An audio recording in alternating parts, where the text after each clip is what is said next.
to Champion Your Culture, the podcast, a weekly live show where we explore the power of culture and leadership in business. I'm Ryan McCarty. And I'm George Rogers, and we go live every week to learn from each other and hear from other experts about how to effectively champion our team members and ourselves. So join us live every Wednesday on our social networks or subscribe. You can listen to Apple, Spotify, and Google Podcasts. Now,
I can't hear myself. Oh, okay. All right. Well, hey, we're back. And a minute and a half later, we found out that we couldn't hear ourselves. Therefore, you couldn't hear us. So we just had a really long, great conversation about how George wears way too many shirts to every event he goes to.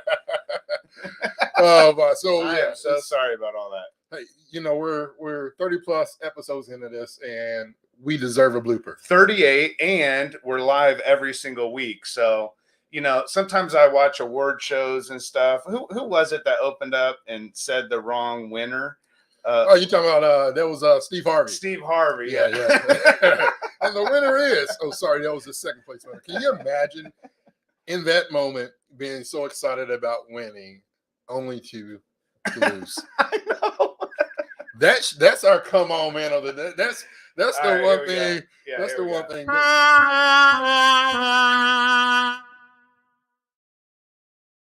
That's our business. Come on, man. Come on. But hey, see, this is why we can't do this together. We have too much fun. We want to welcome everybody on Champion Your Culture today, sponsored by Culture Good. Myself and Ryan, we're so glad that you're joining us today. And as always, we appreciate you for allowing us to have 30, 45 minutes of your time to really, share, some best practices, strategies, research data on all things culture and leadership. We're both passionate about that, and that's what we do. Culture Good, has blessed us with the opportunity to do what we're passionate about. And that's it, man. It's great. And I appreciate everyone spending a minute and a half of their morning trying to figure out why their volume wasn't working on their computer. That was our fault. Anyway, yeah. Thank you, Culture Good. Also, Lighthouse Research, with the data. Yeah, absolutely. There's so many wonderful partnerships that we're forming.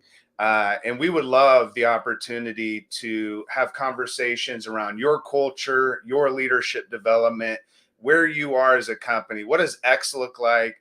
And what does Y look like? What is your end goal for your leadership and for your culture? What does success look like? Edgar asked a really good question yesterday. He's part of our team, Edgar Cabello. I want to give a shout out to him with Lippert and all the amazing leadership work that's going on through their organization and that movement of leadership. He asked a really good question. He said, if we were to grade the culture at the end of the year and to give the culture of a business an A+, what does A+ look like? Because A+ looks different for different organizations. Some companies are really interested in certain soft skill development and training, and that's really what they want to see happen. Yeah. Others may say, you know what, we just don't have as much accountability as we need. By the end of the year, if we had a culture of accountability, that would be an A+.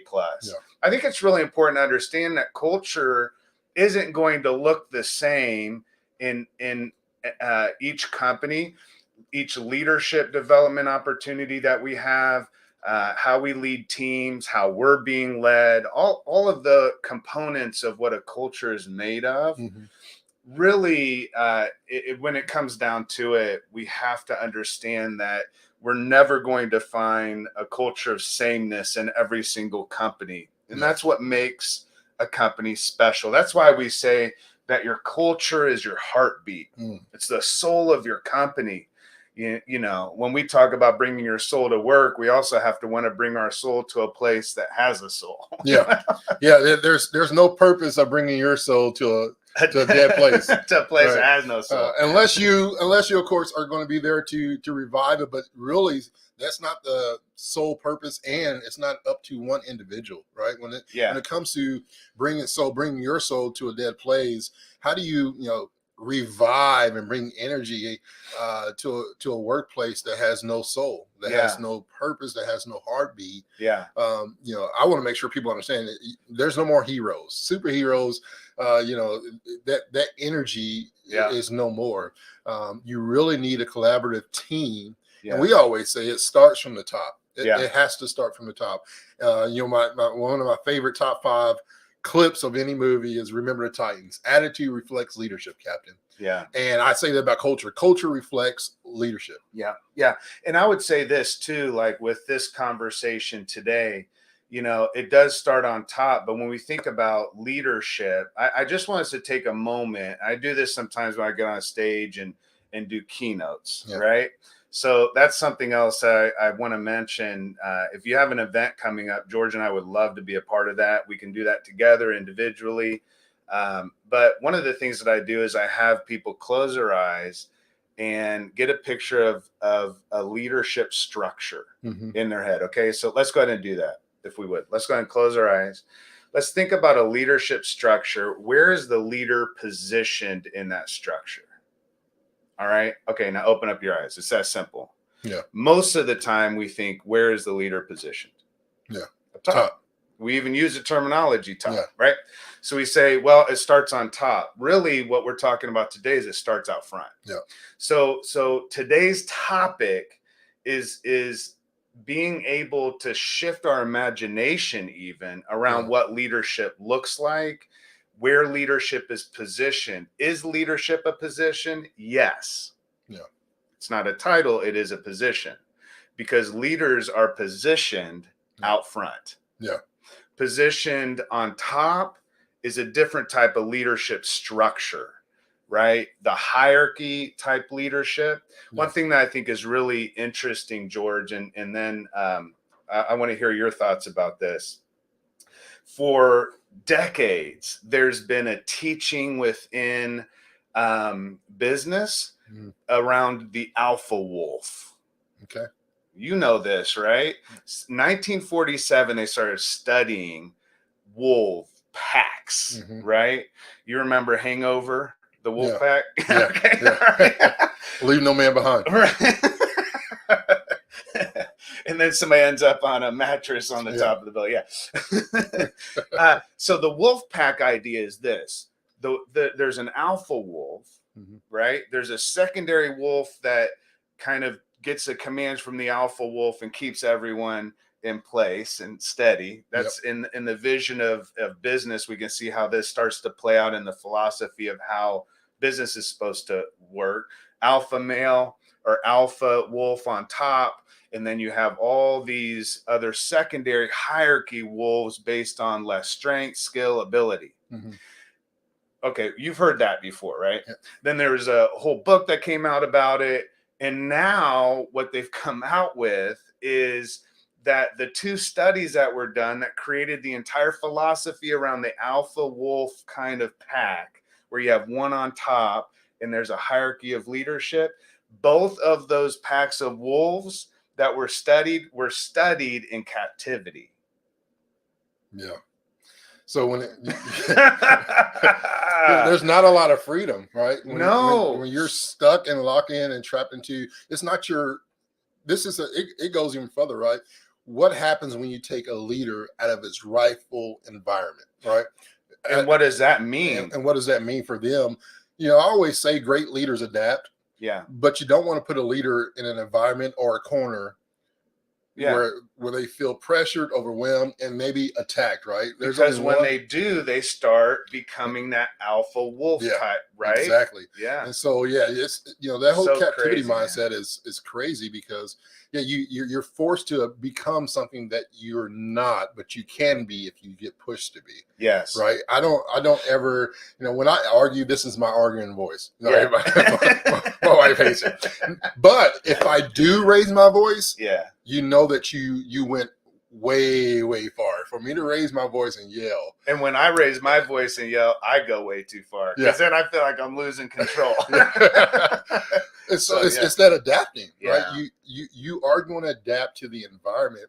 But it always takes time, right? It takes something that pushes you to have to then find your area of authority and dominion, right? And so I always say, do you have dominion, authority, leading, or are you trying to be dominant, right? Leadership is not about domination, right? That's management. Right. You want to dominate the situation. And when you're managing it, there's sometimes egos that can get involved. There's, that's the title. When we talk about position, leadership is position, management is a title. Yeah. Right. And there's different things that can flow underneath that. Now, there's some good managers, right? But understanding, when I think of a manager, I think you manage systems and process. You don't manage people. Well, yeah, absolutely. Right? You lead people, you manage the system and the process. But sometimes people have it in their mindset, that title, man, they get excited. It's a title on their door or their badge, wherever their workplace is, and it means something to them. Yeah. Right. And they forget that at the end of the day, their responsibility, duty is to lead. Yeah. Right. Yeah. Lead by example. Well, you have to remember that all leaders manage, but not all managers lead. Yeah. That's the difference. Say it again. All leaders manage, but not all managers lead. Leadership is about position. Yeah. Management is about title. You're right about that. Yeah. The position of leadership is out front. When we talk about leadership, for years, Maxwell talked about leadership is influence. Leadership is influence. Leadership is influence. Yeah. Well, that is kind of true. There's truth in that. All leaders influence. Yep. But not all influencers lead. Yeah. Leadership is example. That's why we say leadership is a position, because we say leadership is out front. Last week, I think it was a great podcast that we had. We've really been on this idea of going from transactional leadership to transformational leadership. In the model we talked about that I brought up is the cowboy that's on top, driving, to your point, demanding, dictating, and then you have a shepherd kind of mentality of leadership that goes out front and directs. Right. So dictating and directing, or demanding and directing, are two different things. There's a lot of demands that are placed by managers, and leaders do place demands on you. Yeah.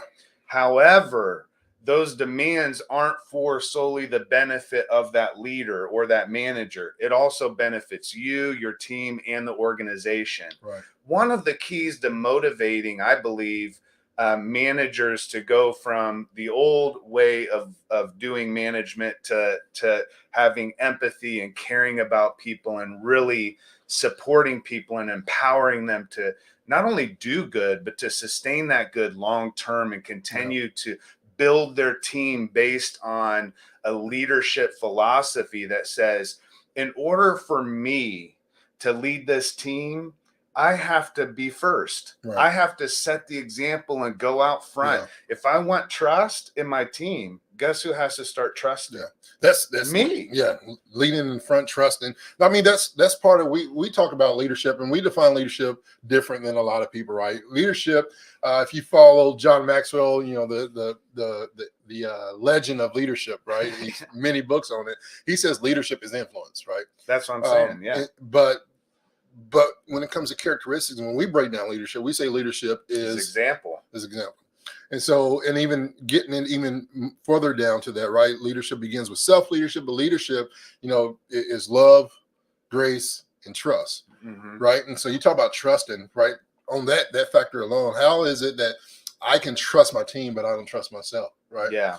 How Or can do I, you trust or your do team? yourself? Yep. Yeah. Or either way, right? Yeah. Love yourself, but don't love your team, or you love your team, but the truth is you don't really, And love you yourself can't too really much. you can't really trust others Yeah. until you learn to trust yourself. Exactly. You can't love people You have to well. embody that. You say it all the time. You can't give out what you don't have. Yeah. And that's why we talk about like practicing self-compassion, Yeah. self-grace. I wrote a whole thing on self-forgiveness the other day. Like, you have to continue to practice forgiveness. Like, what do you do when you fail? Yeah. How you treat yourself when you fail plays into how you treat your team when they do. Yeah. And if you're not showing yourself grace and compassion, you've not positioned yourself as a transformative leader in your own life. Yeah. And our whole team is focused on self-leadership, team leadership, business leadership, self-leadership, team leadership, business leadership. There is no business leadership without team leadership, because businesses are made of teams, and there's no team leadership without self-leadership, because teams are made of individuals. Yeah. This rehumanizes the business. It gets it back to, what about you, George? We have this large ecosystem of business going on all around us. Where are you at? Yeah. Right? What do you need from me as your leader? Yeah. Right? In order for you to succeed. Not, this is what I need from you in order for me to succeed as your leader. What do you need from me in order for you to succeed? That is shifting from that transaction of give me something and I'll give you something to I'm here for you. Right. Done. That's it. Yeah. It's, you mentioned something I always kind of strive on is you can't give what you don't have. And I'll say this, and I used to have it. I had this team member, and I use that quote, like, it's impossible for you to lead, right? And give something to your team that you don't have. Right. And I said, what is it that I can do? And the response was, George, you're pouring into me. You're giving me. I said, well, then there's a problem, right? Have you ever tried to drink from a leaky cup? Yesterday, I had a water. We had a food truck here. Shout out to Scott Moorhead, the TCC team. Our round routine. Yeah. We had a bunch of food trucks out yesterday. Employee appreciation. And, we both got, some good food. That wasn't no shitty food. No, that was real good. Like, let's put out the grills and make hot dogs for everybody. It was a Sunday afternoon food coma meal. It was great. I had jambalaya. I had a shrimp. I had a catfish po' boy with some yams, some macaroni, some greens. It's been a long time since I had jambalaya, and I'll say it this way: I thought I had jambalaya. Jambalaya had me. Hey, we were out, but my water that I grabbed from the area had a leak in it, and I didn't. I had it. We had a huddle. The team had a huddle. We watched a little bit of that. I picked up my drink, and there was water there, and I'm like, I just thought it was condensation. I come to the office, and there's water there, and what I realized, Ryan, is that I have a leaky cup. Yeah. So no matter what I pour into that cup, and sometimes as leaders, whether you're being poured into or you're pouring into somebody else, you have to be able to understand your team members' needs and where they are. Because no matter how many times I fill up my cup, it does nothing if there's a leak. Yeah, right? And I would say this. Let me take that a little further, because I love that analogy. Yeah, I would the say leaky cup. Well, I would say all the cups are leaky. Let's say it that way. Okay. Let's say every culture leaks. Mm-hmm. Let's say every vision leaks. Let's say every company leaks. Right. Because it does. Yeah. How many times do you have to pour vision in before it starts to be embedded? A lot. Yeah. Why? Because you're constantly pouring into something that is going to continue to need to be poured into. Right.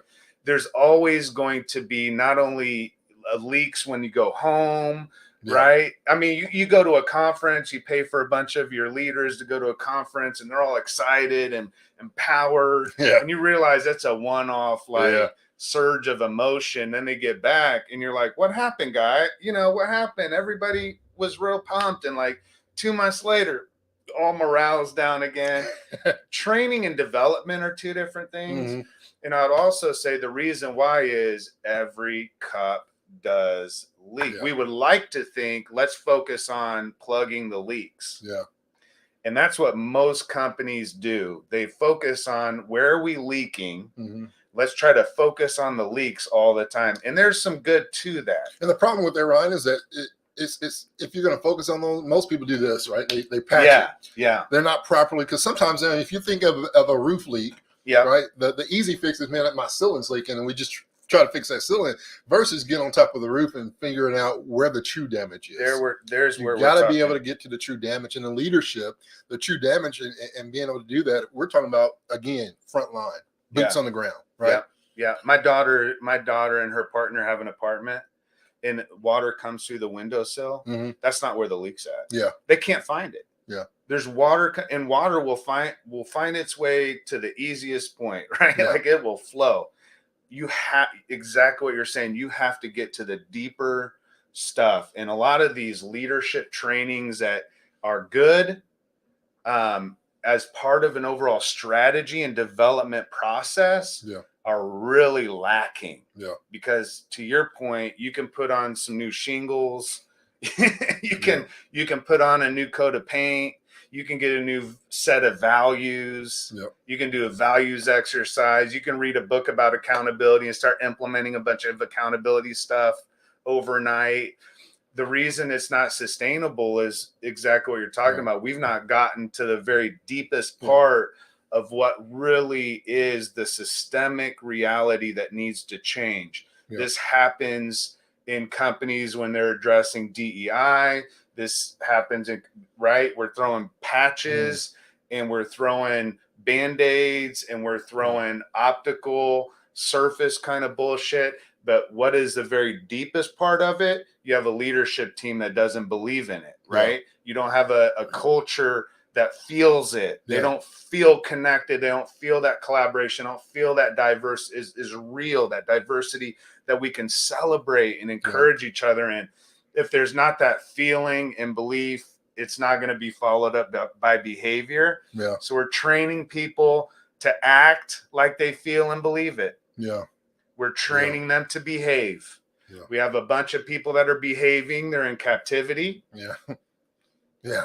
And all the alpha wolves come up, and the people that talk the loudest, right? Yeah. That are the most dominant start to be placed into positions in leadership. And the people that are quiet and empathetic and caring about people generally stay on a team level. Yeah. And then they have to deal with the bullshit from people that we keep promoting above them. It's that has to change. That leadership bully. That leadership bully that barks the loudest, that talks the loudest. In school, when we grew up, it was you always stayed away from the quiet kid. You knew the quiet person was one of the most dangerous people in the room. You don't know what they're practicing, whether it's jujitsu or like you don't mess with the quiet kid. Right. And in leadership, sometimes those quiet leaders are often overlooked because of that. And I think the problem with that, Ryan, when we talk about creating a culture of leadership, we need the perception. Let me say this: the perception of what leadership is the top. Right? It's that loud talking, spotlight type of person. Yeah. Now, a lot of people may not understand this or maybe even know, but you and I are both outside of the camera and the lights here, like we're both introverts. You know, once we get out of the element, and my office is across from yours, we're both like, sometimes the light will go off, the motion light will go off. And you come over to my office and like, why are you in the dark, man? Been in the dark for 2 hours, bro. Let's turn some light on. Let's lighten this up a little bit. And I'm like, whoa. Yeah. But the introvert mindset, the world needs more than ever true, and the perception of the tough leader, you know, for discipline purposes. Man, we need more empathy. We need more compassion. Now, there has to be a time, right? Oh, absolutely. That the discipline has to be there, right? Correction has to be there. And I always say it's not what you say to me, Ryan. It's how you say it. It's constructively. Yeah. Because constructively means that we do see where there needs to be correction. Mm-hmm. But constructive correction empowers you to take action based on what you see the future being for yourself. And it allows you to set up accountability for yourself. Right. That's what we're talking about in terms of example. Yeah. But we can't build a culture of accountability when leaders aren't accountable. Yeah. So here's the question as we're sitting here. What are your leaders accountable to? Are they accountable to themselves, the values? If they're not living out the values of your business, there's no accountability. Right? So when we're trying to build a culture of accountability or anything else, when we're saying leaders are those that are positioned because they lead out front, not on top. That's a shift in an understanding, because now you have the full scope of the future in front of you and a team around you. As a matter of fact, when you're really leading transformatively, what you'll find is as you're leading out front, you'll see some of those that are on your team starting to come hand in hand with you. And then what's beautiful about transformative leadership, that you can start to see them excel and progress and be more successful into the future than you've ever been. And that's a powerful idea of, I'm not leading so that I can get other people to get me to where I need to be. That's not what a coach thinks. A coach thinks, I need to empower the team to be as successful as each individual can be. So they're equipped to support each other so that the team can win. It's truly coming down, because the concept and sometimes the perception is that I'm Ryan's leader, so I got to bring Ryan up to me. Right? You're saying, no, we're going to come down to where you are, right? And I'm going to lead you where you are, versus trying to bring you and elevate you. Because I think a lot of times, and we see it a lot of times in companies, and they'll hire somebody that's been on their team, they'll elevate them, they'll promote them. Great. That's awesome. Internal promotion is awesome. But what good is it to promote somebody, right? And I've done this a time or two when we had our retail stores. We promoted somebody from where they were and they thrived to a leadership position, right? And then we're like, man, you're a terrible manager. Well, interesting. We didn't develop you. We didn't, and so we lose somebody because we took them from where they are and put them here, versus saying, hey, where you are, let me lead you from where you are. Well, and if that means you go here, great. But we got to start leading. But again, there's with a different kind of concept, it's no longer promotion. Doesn't look like elevation. Because we're not looking at this anymore. We're looking at this. So promotion now, if there's a shift of leadership is positioned as an example out front, then promotion means I'm progressing, not elevating. So how are we progressing people? We're not elevating or promoting, we're progressing. You can't progress by just simply giving someone a new title. Then again is exactly what we're talking about. Management versus leadership. And really it becomes that. So when we think about promotion, I want us to think about it not elevation, but progression. How are we out front as a leader with our team, and how are we calling back to those that are with us to say, come forward. Come forward with me. Let's build this trust together. Let's build this accountability together. Let's build this culture of care and concern, compassion, love, and grace together. That now becomes a promotion that equips and empowers, gets people moving in a direction together. If the direction is this way in a company, then as you progress as a business, your progression gets smaller and smaller as you go up. If your progression is forward as a company, and you have leaders that are setting the example and sharing the knowledge, skills, and abilities to empower people to come alongside them. Now we have a force for good, a movement of leaders and managers and supervisors and people in all kinds of roles across all functions and departments, across all leadership levels within the organization, as one collective movement, doing good, caring about the community, about each other and the customer. That's transformative.